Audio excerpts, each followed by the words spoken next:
موضوع کو لے کر آپ کے سامنے کچھ لفظ کرنا چاہتا ہوں یا حاضر ہوا ہوں، کھڑا ہوا ہوں۔ اس ٹاپک، اس موضوع، اس وشے کا نام ہے کہ عبادات کے قبول ہونے کے لیے کیا کیا شرطیں ہیں۔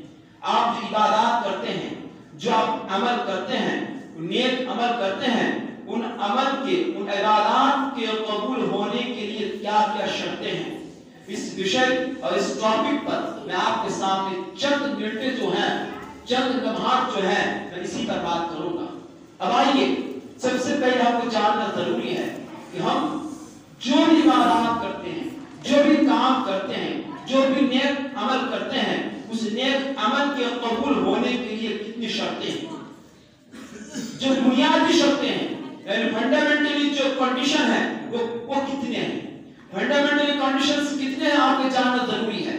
جب آپ کتابوں کا مطالعہ کریں گے، جب آپ کتاب کے اوراق کو پلٹیں گے، جب آپ کتابوں کے پیج کو ٹرن اپ کریں گے، تو آپ کو پتہ لگے گا کہ آپ کے ہر عمل کے قبول ہونے کے لیے بنیادی 3 شرطیں ہیں۔ اور سنیے گا کیا بولا کہ آپ کی عبادات یا آپ کے ہر نیک عمل کے قبول ہونے کے لیے بنیادی 3 شرطیں ہیں۔ اگر ان 3 شرطوں میں سے اگر ایک شرط بھی نہیں پائی جائے گی، اگر ایک شرط بھی آپ کے کام میں نہیں ہوگی، اگر ایک شرط بھی اگر جو ہے گم پائی جائے گی، نہیں پائی جائے گی، تو پھر وہ آپ کا نیک عمل یا آپ کی عبادت وہ مقبول نہیں ہوگی، قبول نہیں ہوگی، وہ قابل رد ہوگی، وہ ناقابل قبول ہوگی، بلکہ وہ آپ کے لیے وبال جان بن جائے گی، آپ کے لیے نقصان کا سبب بن جائے گی وہ عبادت آپ کے لیے۔ وہ 3 بنیادی شرطیں کیا ہے؟ پہلی شرط الاسلام۔ آپ کچھ بھی عمل کر لیجئے، دنیا میں کوئی بھی عمل کر لیجئے آپ، تو اس سے پہلے آپ کو اسلام قبول کرنا ضروری ہے۔ جب تک آپ اسلام قبول نہیں کرتے، آپ کتنوں بھی عبادت کر لیجئے، آپ کتنے نیک اعمال کر لیجئے، کتنا کچھ کر لیجئے، تو ان اعمال اور ان عبادات کا کوئی اعتبار نہیں ہوگا جب تک آپ کلمہ شہادت اشہد ان لا الہ الا اللہ وان محمد رسول اللہ اس کلمے کی تلاوت نہیں کر لیتے، اس کلموں کا پڑھ نہیں لیتے، تب تک آپ کے سارے اعمال، آپ کی ساری عبادات بیکار ہے، بے بنیاد ہے، آپ کی عبادات ناقابل قبول ہے۔ میں نہیں کہتا، پہلے قرآن کہتا ہے۔ قرآن کیا کہتا ہے؟ وَمَن يَبْتَغِ غَيْرَ الْإِسْلَامِ دِينًا فَلَن يُقْبَلَ مِنْهُ وَهُوَ فِي الْآخِرَةِ مِنَ الْخَاسِرِينَ۔ اللہ تعالیٰ فرماتا ہے کہ جو شخص اسلام کو چھوڑ کر کسی دوسرے مذہب میں رہ کر، کسی دوسرے مذہب کا پیروکار ہو کر، کسی مذہب کا، دوسرے مذہب کا ماننے والا ہو کر اگر دین کو تلاش کرتا ہے، سوچتا کہ یہی دین ہے، حالانکہ اسلام پر نہیں ہے، کلمہ شہادت اس نے نہیں پڑھی ہے، پھر وہ سوچتا ہے میں یہ نیک عمل کرتا ہوں، یہ میرا دین ہے، یہ میں اچھا کام کرتا ہوں، یہ میرا دین ہے۔ اللہ تعالیٰ کہتا ہے اے نبی اعلان کر دو ایسے لوگوں کے بارے میں جو لوگ ایسا عقیدہ رکھتے ہیں، جو لوگ ایسا سوچتے ہیں، ان سے کہہ دو فَلَن يُقْبَلَ مِنْهُ، کرے ان کی وہ عبادت قبول نہیں ہوگی۔ وہ جو عبادت کرتے ہیں، وہ جو نیک اعمال کرتے ہیں، وہ نیک اعمال مقبول نہیں ہوں گے، وہ عبادات مقبول نہیں ہوں گی، وہ عبادات قبول نہیں ہوں گی جب تک نہیں ہو جاتی، جب تک وہ اسلام قبول نہیں کر لیتے، جب تک وہ کلمہ شہادت اشہد ان لا الہ الا اللہ وان محمد رسول اللہ نہیں پڑھ لیتے، تب تک ان کے سارے اعمال، کتنے بھی صدقات کر دے، کتنے بھی خیرات کر دے، کتنے بھی نیک اعمال کر لے، کتنے بھی لوگوں کی بھلائی کر لے، لوگوں پہ احسان کر لے، کتنے بھی عبادات کر لے، کتنے بھی نمازیں پڑھ لے، روزے رکھ لے، جو چاہے کر لے، یہ اگر وہی کلمہ شہادت نہیں پڑھی ہے، یہ سارے کے سارے غیر مقبول ہے، وہ قبول نہیں ہوگی۔ تو کیا معلوم ہوا کہ سب سے پہلے آپ جو اعمال کر رہے ہیں، عمل کر رہے ہیں، اس عمل کے کرنے سے پہلے آپ کا مسلمان ہونا ضروری ہے۔ اگر آپ مسلمان نہیں ہیں تو پھر آپ کی عبادات کا تصور بیکار ہے۔ دوسری شرط الاخلاص۔ دوسری شرط کیا ہے؟ اخلاص۔ یعنی اخلاص کا مطلب مفہوم یہ ہے، اخلاص کا مفہوم یہ ہے کہ آپ جس عبادات کو کرنا چاہتے ہیں، جو کرنے کے لیے چاہ رہے ہیں، اس عبادت پیچھے آپ کا دل کا اخلاص ہونا ضروری ہے. وہ اخلاص کیسے کہ آپ جو بھی عبادت کرو, آپ جو بھی عمل کرو, جو بھی نیک عمل کرو, تو آپ کی اس عمل کے پیچھے, آپ کی اس عبادت کے پیچھے صرف اللہ کی رضا ہونا ضروری ہے, کہ مجھے صرف اللہ کو خوش کرنا ہے, اللہ کو راضی کرنا ہے, اللہ کی خوشنودی حاصل کرنی ہے, اللہ کی جو ہے نیکبختی حاصل کرنی ہے, مجھے اللہ کو راضی کرنا ہے, اس کے علاوہ میرا کوئی مقصد نہیں ہے. یعنی آپ کا مقصد, آپ کا ٹارگٹ, آپ کا ہر عمل کے پیچھے صرف اللہ کی خوشی ہونی چاہیے, اللہ کی خوشنودی ہونی چاہیے. اگر آپ اللہ کو خوش کرنے کی بجائے کسی انسان کو خوش کرنا چاہتے ہیں, اگر آپ اللہ کو خوش کرنے کی بجائے اگر کسی انسان کو خوش کرنا چاہتے ہیں, چاہے وہ اپنے دان خیرات کے ذریعے سے ہو, چاہے وہ اپنی عبادات کے ذریعے سے ہو, کہ آپ نماز پڑھنے کے لیے آتے ہیں کہ اگر میں نماز نہیں پڑھوں گا تو شاید لوگ مجھے برا بھلا کہیں گے. اگر ایسی کوئی اگر آپ کی نیت ہے, ایسا کوئی مقصد ہے, ایسا کوئی ایم ہے, یاد رکھنا اللہ تبارک و تعالی ایسی عبادات کو قبول نہیں کرے گا, ایسے اعمال کو قبول نہیں کرے گا. اللہ کے یہاں اگر آپ اپنی عبادات کو مقبول کرانا چاہتے ہیں, قبول کرانا چاہتے ہیں, اگر آپ چاہتے ہیں کہ میری عبادات قبول ہو, میرے اعمال قبول ہو, تو سب سے پہلے اس اعمال کے پیچھے اخلاص ہونا ضروری ہے. آپ اس اعمال کے پیچھے اللہ کی رضا کو, اللہ کی خوشنودی کو آپ جو ہے اپنا مقصد بنائیں, تو یہ آپ کے وہ اعمال مقبول ہوں گے یا اللہ کے یہاں قبول ایکسپٹڈ ہوں گے اور نہیں ہوں گے. اللہ تبارک و فرماتا ہے اس تعلق سے کہ اللہ تعالیٰ فمن کان یرجو لقاء ربہ فلیعمل عملا صالحا. اللہ تعالیٰ فرماتا ہے کہ جو شخص اللہ سے ملاقات کی امید رکھتا ہے, جو شخص یہ امید رکھتا ہے, یہ آشا رکھتا ہے, آکانکشا رکھتا ہے کہ مجھے اللہ کے سامنے کھڑا ہونا ہے, مجھے اللہ سے ملنا ہے, میری ملاقات اللہ سے ہوگی, ایک روز اللہ کا آمنا سامنا ہوگا, فیس ٹو فیس ہونا پڑے گا. اگر ایسی کوئی آکانکشا کوئی شخص رکھتا ہے تو اسے کیا کرنا چاہیے؟ فلیعمل عملا صالحا, اس کو نیک اعمال کرنی چاہیے, اس کو اچھے کام کرنے چاہیے, اس کو جو ہے نیک عمل صالح عمل کرنے چاہیے, درست عمل کرنے چاہیے. اگر وہ اللہ سے ملنے کی امید رکھتا ہے تو اور کیا کرنا چاہیے؟ ولا یشرک بہ احدا, اور اسے کیا کرنا چاہیے؟ اللہ کے ساتھ کسی کو شریک نہیں ٹھہرانا چاہیے. مطلب کیا ہوا؟ آپ نماز پڑھنے کے لیے آئے, آپ کیا کرنے کے لیے آپ نماز پڑھنے کے لیے آتے ہیں, تو اگر آپ جو ہے اس نماز کے پیچھے اللہ کی رضا کے ساتھ کسی کی رضا کو شامل کرتے ہیں, گویا کہ آپ اس عبادات میں اللہ کے ساتھ دوسرے کو شریک کر لیتے ہیں. اگر آپ کا مقصد ہے کہ میں نماز پڑھنا آیا, کیوں؟ کیونکہ شاید میرا کوئی رشتہ دار آیا ہے, اگر میں نماز نہیں پڑھنے جاؤں مسجد میں, جو میرا رشتہ دار آیا ہے شاید وہ میرے خلاف بدگمان ہو جائیں گے, میرے خلاف غلط گمان رکھیں گے, غلط سوچ رکھیں گے, مجھے غلط سوچیں گے, غلط سمجھیں گے. اس غلط فہمی سے نکالنے کے لیے آپ مسجد میں آ جاتے ہیں. یاد رکھنا آپ نے اس اپنے رشتہ دار کو اللہ کے ساتھ شریک کر لیا ہے. تو ایسے لوگوں کے بارے میں کیا فرمایا کہ گویا کہ آپ کی ملاقات جب اللہ تبارک و تعالیٰ سے وہ بہت ہی جو ہے ڈینجرس اور خطرناک ہوگا. یہ دوسری شرط ہے. تیسری شرط کیا ہے؟ تیسری شرط یہ ہے کہ آپ کی عبادات اللہ کے رسول صلی اللہ علیہ وسلم کے طریقے کے مطابق ہونی چاہیے. جو آپ عبادات کرتے ہیں تو اس عبادات کے پیچھے طریقہ کس کا ہونا چاہیے؟ نبی کا طریقہ ہونا چاہیے. یاد رکھنا اگر آپ 24 گھنٹے اللہ اللہ کرتے رہو, اگر اس اللہ اللہ کے پیچھے نبی کا طریقہ نہیں ہے, اللہ کی قسم وہ آپ اللہ اللہ کہنا بیکار ہے. صرف بیکار نہیں بلکہ وہ آپ کی وبال جان, آپ کے خطرے کی گھنٹی ہے. یہ جو اللہ کے رسول کے طریقے پر عمل کرنے کی جو بات ہے, جو شرط ہے, اس میں کچھ چیزیں مطابق ہیں, کچھ چیزیں اس کے ساتھ ریلیٹڈ ہے. اب ان چیزوں کو اگر آپ سمجھ جاؤ گے تو شاید آج معاشرے میں بہت سی ایسی عبادات, بہت سے ایسے اعمال جو ہمارے سماج میں, ہماری سوسائٹی میں, ہمارے معاشرے میں رائج ہے, چالو ہے, جاری ہے. دیکھیں کی بنیاد ان سب کی بے خونی ہو جائے گی، ان کی جڑ اکھاڑ دی جائے گی۔ میں آپ کے سامنے انہی 5 چیزوں کو بیان کرنا چاہوں گا، اور ان 5 چیزوں کو ملا لینا اپنے معاشرے سے، اپنی سوسائٹی سے، اپنے جو ہے سماج سے ملا لینا کہ واقعی جو ہم کر رہے ہیں ان 5 چیزوں سے اس کا تعلق ہے یا نہیں۔ کیا 5 چیزیں؟ سب سے پہلی بات کیا ہے؟ سبب۔ کیا دیکھنا ہے؟ سبب مانے کارن، ریزن۔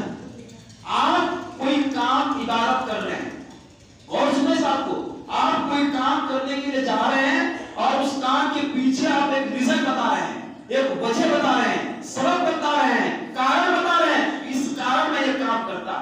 مثال کے طور پر میں آپ سمجھا دوں، شاید آپ کے یہاں بھی ہوگا، چونکہ میں آپ کے بغل میں رہتا ہوں، لوہر پور مدرسہ میں ہے، تو یہاں پہ لوگ آتے ہیں، وہاں ذرا چلیے میں نیا گھر بنایا تو ذرا چلیے جا کر کے جو تھوڑی تلاوت کر دینا، دعائیں کر دینا، میں گھر میں گھسنے والا ہوں، چلیے ہمارے ساتھ۔ آپ یہاں ہوتا ہے ایسا؟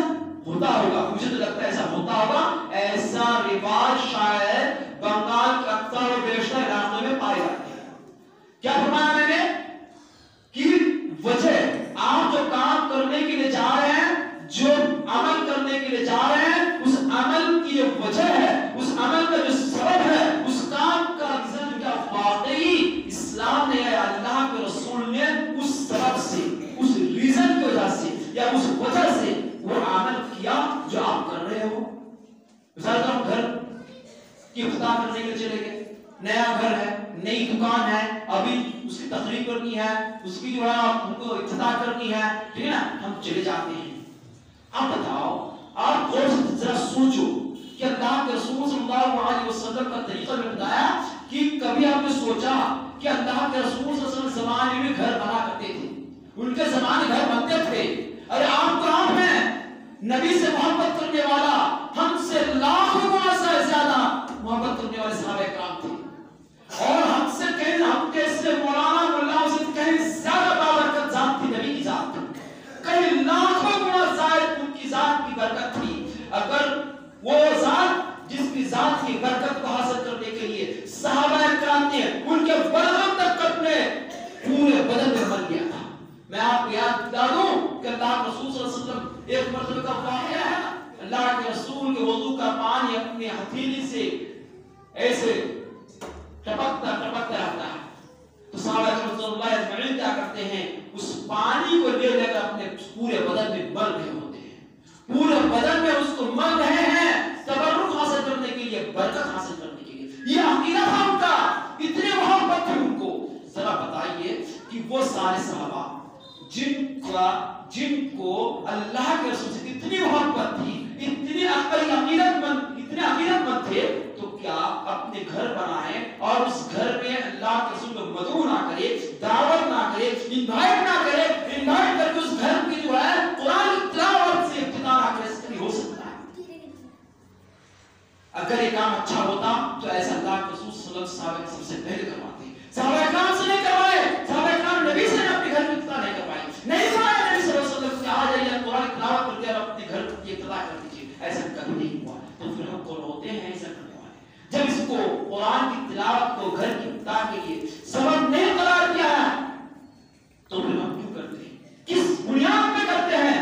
یاد رکھنے میرے بھائی، اگر یہ سبب نبی نے سبب نہیں قرار دیا، اگر اس قرآن کی تلاوت کو گھر کی ابتدا کے لیے سبب نہیں قرار دیا، یاد رکھنا یہ آپ کی عبادت قبول نہیں ہے، یہ قبول تو دور کی بات ہے، یہ بلکہ نبی کی نبوت، رسول کی رسالت پر حملہ ہے۔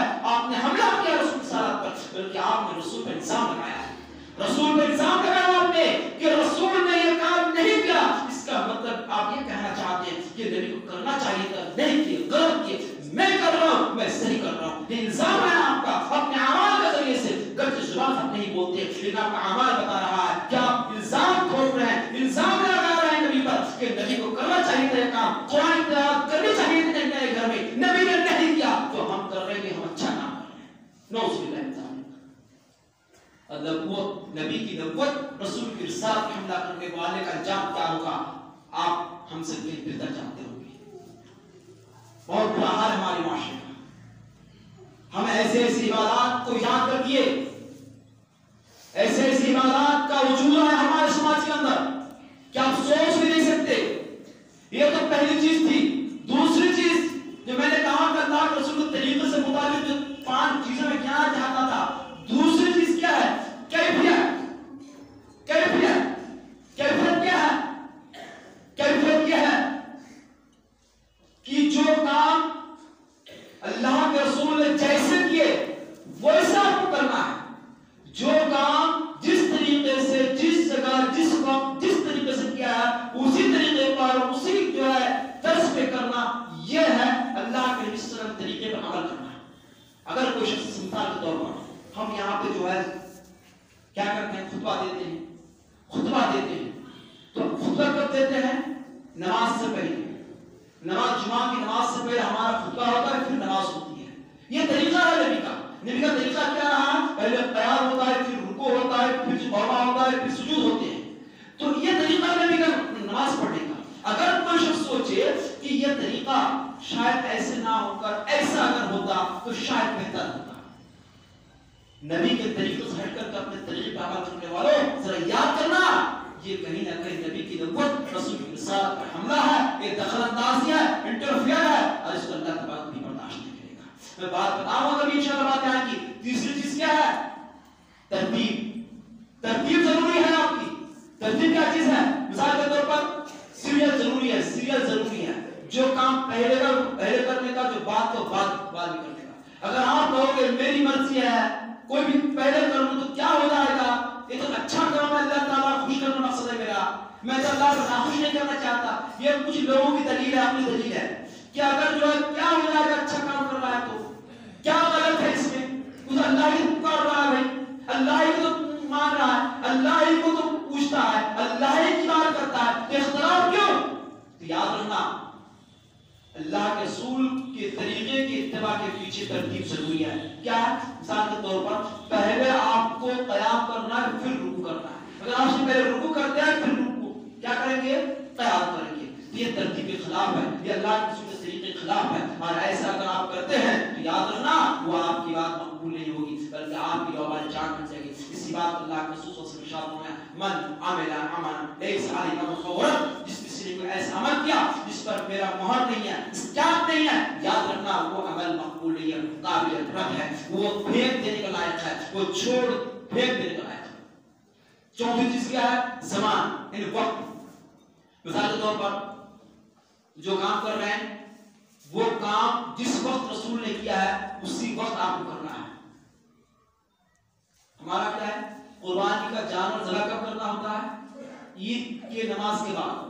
عید کی نماز کے بعد. اگر کوئی شخص جو ہے عید کی نماز سے پہلے کر دے تو قربانی ہوگی؟ نہیں ہوگی. بلکہ وقت کا لحاظ کرنا آپ کے لیے ضروری ہے. پانچویں چیز جو ہے وہ کیا ہے کہ آپ کے لیے ضروری ہے, مکان ضروری ہے. مثال کے طور پر کیا ہے, ہم حج کرنے کے لیے کہاں جاتے ہیں؟ مکہ جاتے ہیں. اگر کوئی سوچتا ہے کہ وہ بھی مسجد ہے, یہ بھی مسجد ہے, وہ بھی اللہ کا گھر ہے, یہ بھی اللہ کا گھر ہے, تو یہی طواف کر لیتے ہیں اور یہ حج کر لیتے ہیں, ہوگا؟ نہیں ہوگا. بلکہ جگہ بھی ضروری ہے. جہاں پر اللہ کے رسول نے جو عبادت کیا ہے وہیں پر آپ کو عبادت کرنا ہے, اور وہاں سے ہٹ کے کہیں دوسری جگہ کرتے ہیں وہ عبادت آپ کی مقبول نہیں ہوگی. آخری چیز جس کو لے کر میں جو کہنا چاہتا تھا وہ کیا ہے؟ وہ چیز ہے علت. وہ علت ہو گئی. یہ چند چیزیں ہیں جن چیزوں کو میں نے آپ سے بیان کیا, وقت بھی داد نہیں دیتا. آخر میں جو آپ کے سامنے میں جو آیت پڑھی تھی اس آیت کا ترجمہ آپ کے سامنے کر دوں. اللہ تعالیٰ فرماتا ہے الیوم اکملت لکم دینکم واتممت علیکم نعمتی ورضیت لکم الاسلام دینا. اللہ تعالیٰ فرماتا ہے کہ آج کے دن میں نے تمہارے دین اسلام کو مکمل کر دیا ہے. دین اسلام کو مکمل کر دیا ہے, یعنی آج کے بعد اس دین میں نہ جوڑ ہوگا نہ گھٹاؤ ہوگا, نہ اس میں کوئی چیز اضافہ ہوگی نہ کوئی چیز کم ہوگی.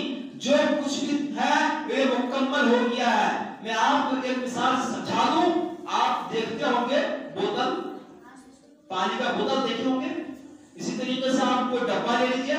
اب مان لیجئے پانی کا بوتل ہے, پانی کا بوتل میں پانی بھر دیا ہم نے, اتنا پانی بھر دیا کہ پورا بھرا ہوا ہے پانی. اگر اس میں اگر ہم پانی ڈالیں گے پھر تو کیا ہوگا؟ پانی اوپر سے بہہ کے نیچے گر جائے گا. وہ پانی قبول نہیں کرے گا کیونکہ وہ بھر چکا ہے وہ بوتل. روزہ جب بھر چکا ہوتا ہے اس کو مکمل بولتے ہیں. کیا بولتے ہیں؟ مکمل بولتے ہیں. اور جب وہ مکمل ہو جاتا ہے تو جو لوگ ڈالیں گے اس کے اوپر وہ نیچے گر جائے گا, اس کو بدل قبول نہیں کرے گا. اگر وہ قبول کرتا ہے اس کا مطلب یہ مکمل نہیں ہے, نامکمل ہے. تو اللہ تبارک و تعالیٰ کا اسلام مکمل ہو چکا ہے, اسلام ایک دم کمپلیٹ ہو چکا ہے. اب اسلام نے ایک رائے کے دانے کے برابر اب کسی چیز کو داخل نہیں کر سکتے. ذرا یاد کرو بڑے لوگوں, جو لوگ دین کے نام پہ, کبھی اسلام کے نام پہ, کبھی عبادات کے نام پہ طرح طرح کی عادات کی ایجاد کرتی ہے, طرح طرح کی بدعات و خرافات کی ایجاد کرتی ہے. اپنے سماج کے اندر ایسے ایسے بدعات و خرافات رائج ہیں, ایسے ایسی باتیں کرنے بات کے نام پہ ایسے ایسی سنت رائج ہیں جو اگر آپ کے سامنے بیان کیے جائیں انشاءاللہ وقت آئے گا وہ جب آپ کے سامنے ان تمام خرافات و بدعات کا ذکر ہوں گے جس کا جو ہمارے سماج کے اندر ہم اپنے ہاتھوں سے اپنے اعمال سے کرتے ہیں. اللہ تعالیٰ سے دعا ہے, اے اللہ الہ العالمین ہم سبوں کو